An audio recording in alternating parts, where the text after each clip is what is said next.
A bomb being prepared on the back of a truck. The target, a nearby Syrian government checkpoint at the entrance of the city of Aleppo.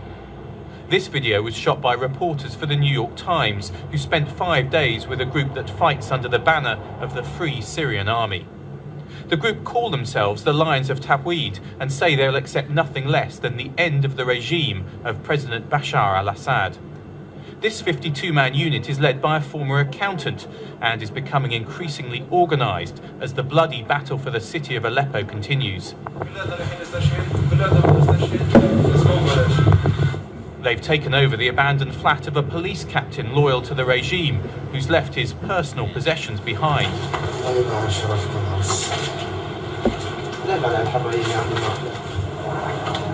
As well as the family photos, they're also enjoying the luxuries he once had. At their base, the group have a prisoner. They say he's a member of the Shabiha militia, which is loyal to the government, and that he's confessed to carrying out killings. He bears the bruises of a beating, it's said, from those who'd held him before tonight. The rebels appear to be treating him well, offering him cigarettes and a shower, and he's told that he'll be released as part of a prisoner exchange.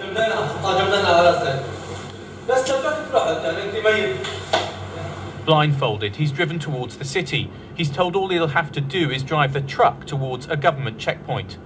What he doesn't know is the truck is the one that's been rigged with a 300-kilo bomb. The rebel fighters intend to detonate it remotely when he approaches the checkpoint. He's being tricked into being an unwitting suicide bomber. But the fighters return disappointed. When they pressed the detonator, the bomb failed to explode. The New York Times journalists who filmed all of this say that at the time they were not aware of the rebels' intentions. Using prisoners as suicide bombers would certainly be considered a war crime. And whilst those opposing President Assad have said they respect the rights of prisoners, this video shows what some rebel fighters are willing to do. Gordon Carrera, BBC News. It's a life of fear, of insecurity, and of lack of future. We are divided like a kind of tumors. In every part, we have armed people coming and forcing civilians to live following their orders. And what they want is to paralyze civilian life. So there is no more shops. If you need something, you can't find a worker. And of course, you don't have nutrition, you don't have alimentation, lack of food, lack of fuel, lack of electricity, and this fear, because you don't know when it will be your turn to be considered as a collaborator. They strive what's so-called for freedom and democracy. I am not Syrian, but I have been living in Syria for today almost 20 years. Syria was under a kind of totalitarian regime, but not in only a way, a repressive way, but it was that all the decision would be taken by few persons. But there was security, there was food, education, and people were living, of course, not in a kind of that they would say they're thinking in a loud voice. Now, this totalitarianism is not good and it's obsolete. But if the armed insurrection is implementing another totalitarianism, which is maybe worse, because there is blood, they can behead you, they can cut your, last week in our village, they cut the fingers of a so-called collaborator who is native from the village.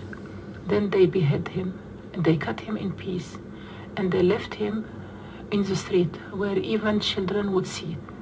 So this kind of acts of atrocities cannot help people to really believe that what is happening is a strive for freedom. Hello everyone, welcome to GGN. Today's Thursday, August 23rd, 2012. I'm Darko.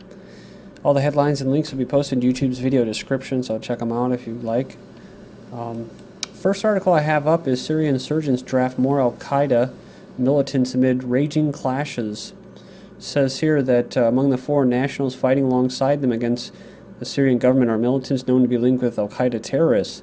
Damascus has already blamed foreign-backed insurgents and infiltrators for an almost 18-month-long deadly violence in the country, which has claimed the lives of many people, including large numbers of army and security personnel. Robert Fisk says rebel army, they're a gang of foreigners. Our writer hears the Syrian forces' justification for a battle that is tearing apart one of the world's oldest cities, talking about Aleppo. So in the article or interview, the writer went on to talk about this Major Samar, who spoke excellent English. I guess he was part of the Syrian army. He said the borders need to be closed. He said the borders with Turkey are a big problem and that the leader of Turkey, Erdogan, whatever, is against Syria. And they were talking about religion. He said, Islam comes from this land, Christians come from this land, Jews come from this land. This is why it is our duty to protect this land. He said, several soldiers believe the rebels were trying to convert Christians of Aleppo a peaceful people. They kept calling them, and there was a popular story doing the rounds yesterday of a Christian storekeeper who was forced to wear Muslim clothing and announce his own conversion in front of a video camera. And following on that, Uzbeks joined Syrian guerrilla fighters, says The Guardian. So scores of foreign jihadists have crossed into Syria from Turkey in the past few weeks, some of them telling Syrians they are planning to travel to Aleppo to join the battle against the regime troops. It goes in here and says there have been Tunisians, men from Uzbekistan too, and from Pakistan, said the smuggler. They say the Syrians are brothers and they are going to help them. Some of the new arrivals had told local police they also try to connect with a smaller number of homegrown Syrian groups in the country who at least partly share their ideology and who fought against U.S. forces in Iraq. Syria says West looking for excuse to send in troops. This is from August 21st. They said here that the West is looking for an excuse for military intervention in his country, a move that he says would be impossible. Well, I don't know about that if they send special forces. But it says here it would lead to a wider war in the Middle East, which that part would be right. So I guess they would be right, because the U.S. has plans in place to secure Syria chemical weapons, and it's mostly Israel. They're the ones that are making a big hoopla about it because they're so close, which, they have a legitimate concern. But at the same time, it's, the U.S. is just doing their dirty work for them. It says contingency plans call for sending U.S. special forces into Syria to protect or destroy any unguarded stockpiles to keep them from militants. So this is the crazy part. They say they don't want them to get in the hands of militants, i.e. the rebel terrorists, al-Qaeda, that they're supporting. And it says here, President Obama warned this week that any effort by Assad to move or use his arsenal of chemical munitions in the country's conflict would cross a red line, implying it could prompt swift U.S. intervention. So if the militants try to get a hold of these things and they try to move them, well, then that's basically going to allow them to go in there and intervene, as if they haven't already. But another thing, too, is, remember I've covered this before about Israel actually tracking, they're actually aiding the rebels to find these chemical weapons. Israel is, with their reconnaissance and that. So talk about irony, you have Iraq man pleads guilty in Kentucky terror case. So this didn't make all the headlines.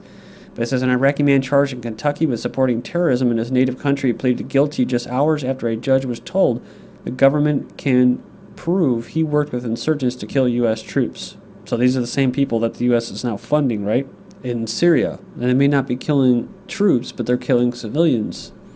It says here, exclusive, Obama authorized the secret U.S. support for Syrian rebels. So Obama is authorizing support for the same people that were killing troops in Iraq and Afghanistan. CIA said to aid in steering arms to Syrian opposition, so helping to get arms to fight the Syrian government. CIA is also smuggling 14 Stinger missiles into Syria so that the same people that killed soldiers in Iraq can take out the Syrian government. Is U.S. aid to Syrian rebels helping al-Qaeda? Well, of course. Secret assistance to rebel groups may be winding up in the hands of America's greatest enemies. And remember this, top Libyan rebel leader had, not has, deep Al-Qaeda ties, and they knew that as they were funding these Libyan rebels. A lot of parallels with Libya too, because Libya had the same issue with medical issues. Same thing with Syria, and now same thing with Iran. They're running out of medical stuff that they need and supplies because of sanctions and all that and what they're doing. And these rebels that they're funding, the terrorists, are going through and they're looting and they're destroying everything and they're putting them back into the dark ages. Gadaffi's son faces hanging if found guilty from August 20th. So, yep, that's right. It says here that... They said here that, yeah, independent militia caught him trying to escape across the desert last November. And the truth is that they were carrying a white flag. They were trying to move through the desert. But when it was a U.S. guided drone that led the rebels to them, and they had a white flag flying, and they shot him. And they killed a bunch of people, and they took him, and they actually tricked him. That was the thing. They actually tricked him, the rebels, into going with them. So... really slick, just like how you saw in that first video where they almost had that guy becoming a suicide bomber. But God willing, it didn't work, right? God willing. Talking about human rights, right?